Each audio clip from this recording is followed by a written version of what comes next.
The nesting season is for leatherback sea turtles. And we monitor the beach from 1 April until the middle of July, nightly, so that we can interact with the leatherbacks.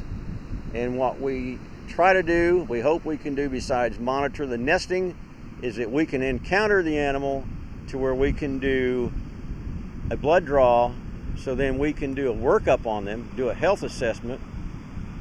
We do a visual health assessment of them, and if they are not tagged or marked, we tag them, and that goes into a central database.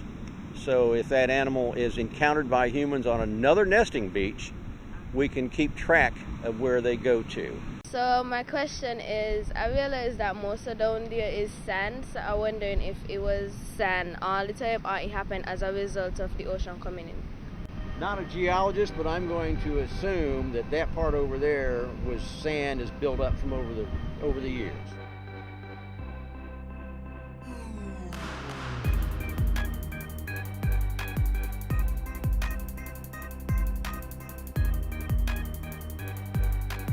We put the date that we find the nest,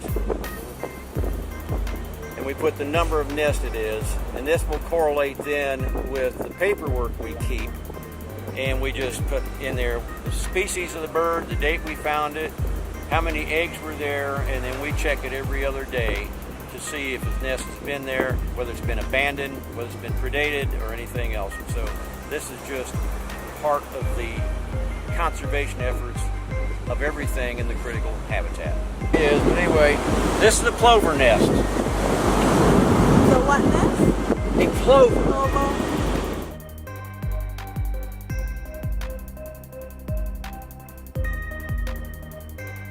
It's a Clorox bottle. Like all of these items, it's very important to know where they're coming from.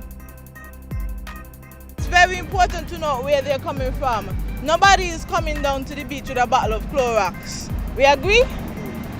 So it has to come from somewhere.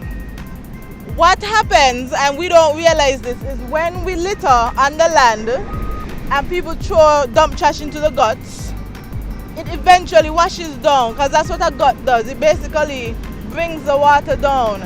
So where does it end up? We throw trash in the ocean, nature sends it right back to the beach someplace. And normally it's the prettiest beaches that end up with it. Correct. So it's not that people are coming down here with Clorox bottles and barrels and hangers and what else have you seen since you started picking up? Buckets or medicine bottles. Nobody is coming down here with that.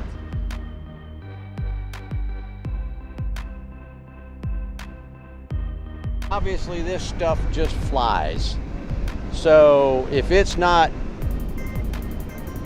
compacted at the landfill, it blows away real quickly. And it just gets blown here and everywhere. And some of the times these things will break, as they break apart, animals think it's food. Stuff's not digestible. And it not always passes. Pretty soon you get some animals that get an impaction, and eventually they get debilitated by it, and eventually they're going to die from it.